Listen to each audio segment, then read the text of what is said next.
এক বছরে অনেকটাই স্থিতিশীল টালমাটাল অর্থনীতি, মূল্যস্ফীতি নিয়ন্ত্রণ ও রিজার্ভের সাফল্য এলেও কাটেনি জ্বালানি সংকট, বিনিয়োগ কর্মসংস্থানের নজর দেওয়ার পরামর্শ। চীন ভারতের সঙ্গে যুক্তরাষ্ট্রের শুল্ক বিরোধে ফের বাংলাদেশমুখী ক্রেতা, বছরে $10 বিলিয়ন রফতানির আয় বাড়াতে মরিয়া পোশাক ব্যবসায়ীরা, সমস্যা নিরসনের দাবি। ছুটির দিনেও বাজারে আগুন, সরবরাহ কমায় অজুহাতে বেড়েছে পেঁয়াজের দাম, সবজি মুরগিও চড়া, কিছুটা কমেছে ইলিশের দর, 2000-এর নিচে নামলো মাঝারি আকারের কেজি। এবং বর্ষায় জমজমাট মানিকগঞ্জের 200 বছরের পুরনো সাপ্তাহিক নৌকার হাট, বেশি দামের অভিযোগ ক্রেতাদের, অপরপক্ষে উপকরণের খরচ বৃদ্ধির কারণ যুক্তি বিক্রেতাদের।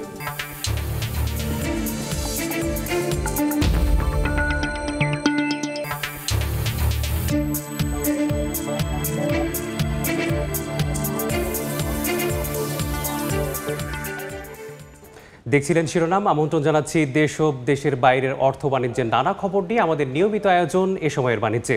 আপনাদের সঙ্গে আছি আমি মেসবাহুল আলিফ। চড়া মূল্যস্ফীতি কমিয়ে জনগণকে স্বস্তি দেয়া, রিজার্ভ পরিস্থিতি উন্নতি, ব্যাংক খাতে স্থিতিশীল পরিস্থিতি ফিরিয়ে আনার চেষ্টার মধ্য দিয়ে দায়িত্ব গ্রহণের প্রথম বছর শেষ করল অন্তর্বর্তী সরকার। তবে ব্যবসায়ীরা বলছেন জ্বালানি সংকট ও ব্যাংকিং কার্যক্রমে এখনও রয়েছে জটিলতা। অর্থনীতিবিদরা বলছেন বিনিয়োগে চাঞ্চল্য ফেরানো ও কর্মসংস্থান সৃষ্টিতে প্রত্যাশিত সাফল্য আসেনি। ফরহাদুর রহমানের রিপোর্ট। গণ অভ্যুত্থানে আওয়ামী লীগ সরকার পতনের পর অর্থনৈতিকভাবে ভঙ্গুর ও টালমাটাল পরিস্থিতিতে দায়িত্ব নেয় অন্তর্বর্তী সরকার। গেল বছর 8 আগস্ট দায়িত্ব নেওয়া নতুন সরকারের সামনে বড় চ্যালেঞ্জ হয়ে দাঁড়ায় উচ্চ মূল্যস্ফীতি। তবে সফলতা মিলেছে ভোক্তা ব্যয়ের চাপ কমাতে। সরকার হিসেবে এক বছরের সার্বিক মূল্যস্ফীতি 11.5% থেকে নেমেছে 8.55%, আর খাদ্য মূল্যস্ফীতি 14% থেকে কমেছে প্রায় অর্ধেক। যদিও সাধারণ মানুষ বলছেন বেড়েই চলেছে তাদের জীবনযাত্রার ব্যয়। এক বছর আগের তুলনায় বর্তমানে দাম বাড়তি, সব প্রোডাক্টেরই দাম বাড়তি। আমি মাসে 26,000 টাকা ইনকাম করতাম, এখন সেই মাসে 26,000 টাকা ইনকাম করি, কিন্তু 26,000 ইনকাম করলে আগে যেভাবে একটা কমফোর্টেবল ফিল করতাম যেটা আমি, এখন সেটা হয় না। এক বছর পরে দ্রব্যমূল্যটা কিছুটা নিয়ন্ত্রণে আসছে, কিন্তু আসার পর এখন আবার ইদানিং একটু বেড়ে যাচ্ছে। ভেঙে পড়া ব্যাংক খাত সংস্কারেও মিলেছে দৃশ্যমান অগ্রগতি। গ্রাহকের রাস্তা ফেরাতে গঠন করা হয়েছে নতুন পরিচালনা বোর্ড। তারল্য সংকট কাটাতে টাকা ছাপিয়ে দুর্বল ব্যাংকে সরবরাহ করেছে কেন্দ্রীয় ব্যাংক। পাচার হওয়া অর্থ ফিরিয়ে আনতে আইনি সংস্থা নিয়োগের কথাও জানিয়েছে সরকার। স্থিতিশীলতা ফিরেছে অস্থির মুদ্রা বাজারে, ক্রমে শক্তিশালী হয়ে $30 বিলিয়ন ছাড়িয়েছে এক বছর আগে ভীষণ চাপে পড়া রিজার্ভ। ব্যবসায়ীরা বলছেন অস্থিতিশীল অর্থনীতিকে স্বাভাবিক করতে সরকারের প্রচেষ্টা থাকলেও জ্বালানি সংকট ও আর্থিক খাতে এখনো রয়ে গেছে জটিলতা। সরকারের প্রচেষ্টা, আন্তরিকতা সেটা আছে, আমরা দেখেছি। গ্যাস নাই, বিদ্যুৎ নাই, আবার ব্যাংকিং নানা রকমের অসহযোগিতা। এলডিসি গ্র্যাজুয়েশনের দোহাই দিয়ে ইনসেন্টিভগুলি বন্ধ করে দেওয়া হয়েছে। তারপরে ইডিএফ লোনের একটা ফ্যাসিলিটি ছিল $7 বিলিয়ন, সেটাও প্রায় বন্ধ এখন। আশঙ্কাজনক হচ্ছে যে ইনভেস্টমেন্টটা আসলে যতখানি কমেছে তাতে আসলে আমাদের এই অর্থ বছরে এবং তার পরের অর্থ বছরেও একটা সংকট থেকে যাবে। কারণ ইনভেস্টমেন্ট এই বছরের ইনভেস্টমেন্ট মানে হচ্ছে সেটা আসলে পরবর্তী 2 বছরের গ্রোথের ড্রাইভার। সংস্কারকে টেকসই করতে বিনিয়োগ ও কর্মসংস্থান বাড়াতে সরকারকে আরও মনোযোগ দেওয়ার পরামর্শ অর্থনীতিবিদদের। বিনিয়োগে চাঞ্চল্য আনা, মূল্যস্ফীতি কমানো, অর্থনৈতিক প্রবৃদ্ধি এবং কর্মসংস্থান সৃষ্টি, এই জায়গাটায় যে ধরনের আরও আমাদের সাফল্য দরকার সেটা কিন্তু আমাদের এখনো আসেনি। তথ্য উপাত্ত বলছে গেল এক বছরে বিদেশি ঋণ অনুদান কমতির বিপরীতে দায় শোধে সফলতা দেখিয়েছে ডক্টর মোহাম্মদ ইউনূসের সরকার। ফরহাদুর রহমান, সময় সংবাদ, ঢাকা। সরবরাহ কমায় রাজধানীতে বেড়েছে পেঁয়াজের দাম, বাড়তি সবজির বাজার, যদিও কিছুটা কমেছে ইলিশের দাম। বাজারের সর্বশেষ পরিস্থিতি জানাতে এই মুহূর্তে রাজধানীর কারওয়ান বাজারে আছেন সহকর্মী সাদিক হাসান ইমন। সরাসরি যাচ্ছি তার কাছে। কাঁচা বাজারে কিন্তু দাম কিছুটা বেড়েছে। যদি বলি টমেটোর কথা, তাহলে টমেটো কিন্তু গত সপ্তাহের থেকে 20 টাকা বেড়েছে। গত সপ্তাহে 140 টাকায় বিক্রি হয়েছিল, এই সপ্তাহে বিক্রি হচ্ছে 160 টাকা কেজি দরে। বেগুন কিন্তু 100 টাকা দরে বিক্রি হচ্ছে। করলার কথা যদি বলি, করলা 50 টাকায় বিক্রি হচ্ছে, ঢেঁড়স 60 টাকায় বিক্রি হচ্ছে। গাজরের দাম কিন্তু কিছুটা বেড়েছে, গত সপ্তাহের তুলনায় 20 টাকা বেড়ে এই সপ্তাহে 120 টাকায় বিক্রি হচ্ছে। ওইদিকে যদি আমি বলি যে পেঁয়াজের কথা, পেঁয়াজ কিন্তু গত সপ্তাহে 70 টাকায় বিক্রি হয়েছিল, এই সপ্তাহে 80 টাকায় বিক্রি হচ্ছে। কাঁচা মরিচের দাম কিন্তু কিছুটা স্থিতিশীল রয়েছে এই সপ্তাহে, গত সপ্তাহের মতোই 140 থেকে 160 টাকায় বিক্রি হচ্ছে। আর এবার কিন্তু মুদি দোকানের পণ্য মসুরের ডালের কিন্তু দাম বেড়েছে। গত সপ্তাহে 140 টাকায় বিক্রি হয়েছিল, এই সপ্তাহে 150 থেকে 155 টাকায় বিক্রি হচ্ছে। তো এখানকার যারা ক্রেতারা আছেন তারা অভিযোগ করছেন যে দাম বেড়ে যাচ্ছে। বিক্রেতারা বলছেন যে এই যে বৃষ্টি হচ্ছে এই জন্য সরবরাহ সংকট দেখা দিয়েছে, তাই কিন্তু দাম কিছুটা প্রত্যেকটা সবজিরই বেড়েছে। যদি ব্রয়লার মুরগির দাম বলি তাহলে গত সপ্তাহের তুলনায় 10 টাকা বেড়ে এই সপ্তাহে 165 থেকে 170 টাকায় বিক্রি হচ্ছে। সোনালী মুরগি 10 টাকা বেড়ে এই সপ্তাহে বিক্রি হচ্ছে 320 থেকে 330 টাকা। দেশি মুরগি বিক্রি হচ্ছে 580 টাকায়। আর যদি বলি যে মাছের বাজারেও কিন্তু সব মাছেরই প্রায় 20 থেকে 50 টাকা দাম বেড়েছে। রুই কাতলার দামও কিন্তু বেড়েছে।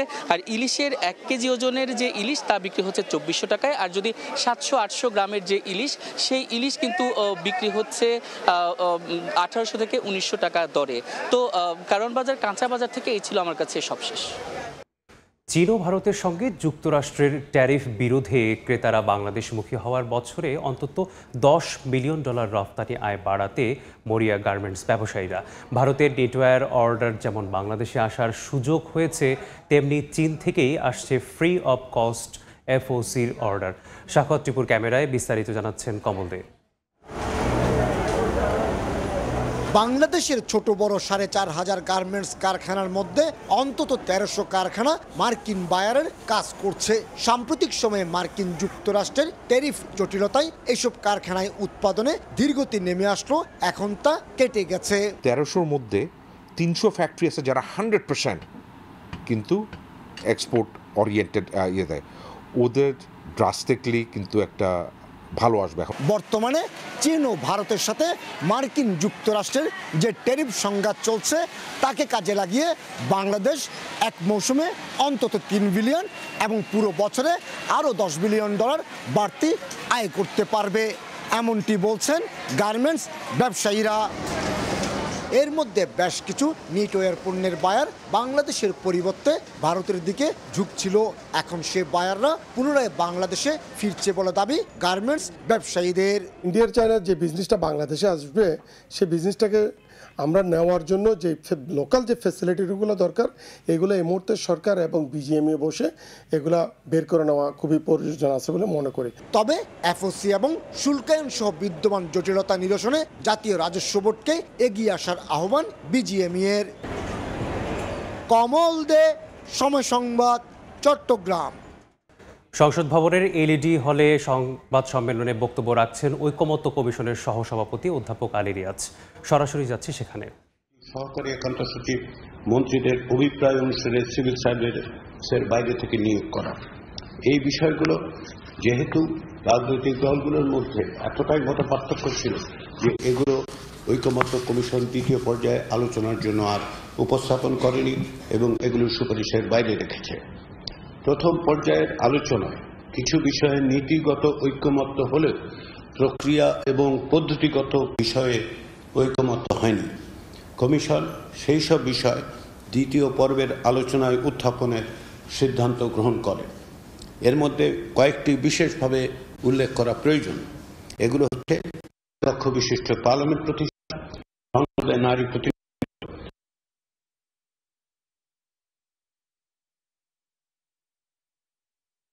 বিশেষভাবে উল্লেখ করছে যেগুলো অত্যন্ত গুরুত্বপূর্ণ বলে বিবেচনা করেছে।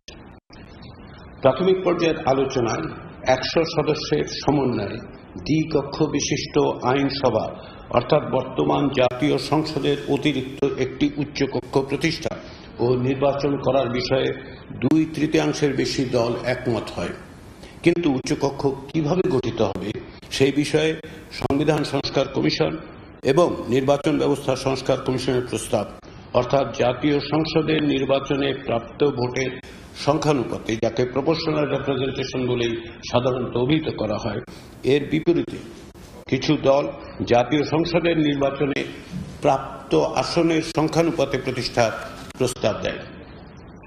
দ্বিতীয় বিষয় হচ্ছে জাতীয় সংসদে নারী প্রতিনিধিত্ব বৃদ্ধি এবং নিশ্চিত করার বিষয়। জাতীয় সংসদে নারী প্রতিনিধিত্ব বৃদ্ধি এবং নিশ্চিত করার জন্য সংবিধান সংস্কার কমিশন এবং নির্বাচন ব্যবস্থা সংস্কার কমিশনের প্রস্তাব ছিল জাতীয় সংসদের আসন 400-তে উন্নীত করে 100 আসনে কেবলমাত্র। সরাসরি যুক্ত ছিলাম সংসদ ভবনের এলইডি ভবন থেকে। নতুন আঙ্গিকে ফিরে আসছে বাংলাদেশের সর্ববৃহৎ folk reality show magic Bauliana.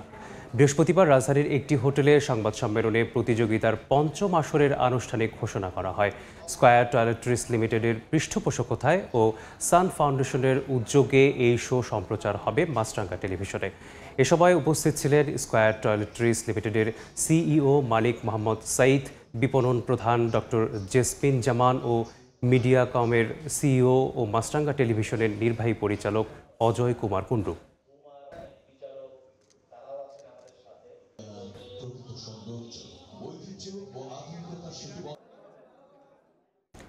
সিলেটের কিডনি ফাউন্ডেশন হাসপাতালে অক্সিজেন প্ল্যান্ট স্থাপনে আর্থিক সহায়তা দিয়েছে ব্র্যাক ব্যাংক। একই সঙ্গে আবেদ কিডনি ডায়ালিসিস ফান্ডে অর্থ সহায়তা দিয়েছে প্রতিষ্ঠানটি। বৃহস্পতিবার সিলেট কিডনি ফাউন্ডেশনে ব্র্যাকের প্রতিষ্ঠাতা ফজলে হাসান আবেদের নামে নামকরণ করা হয় ফ্লোরটি। পরিদর্শন করেন ব্যাংকের কর্মকর্তারা। এ সময় উপস্থিত ছিলেন ব্যাংকের কমিউনিকেশনস ডিভিশনের সহযোগী ব্যবস্থাপক মরিয়া আনিস চৌধুরী, কিডনি ফাউন্ডেশন হাসপাতালের মহাসচিব অবসরপ্রাপ্ত কর্নেল মোহাম্মদ আব্দুস সালাম।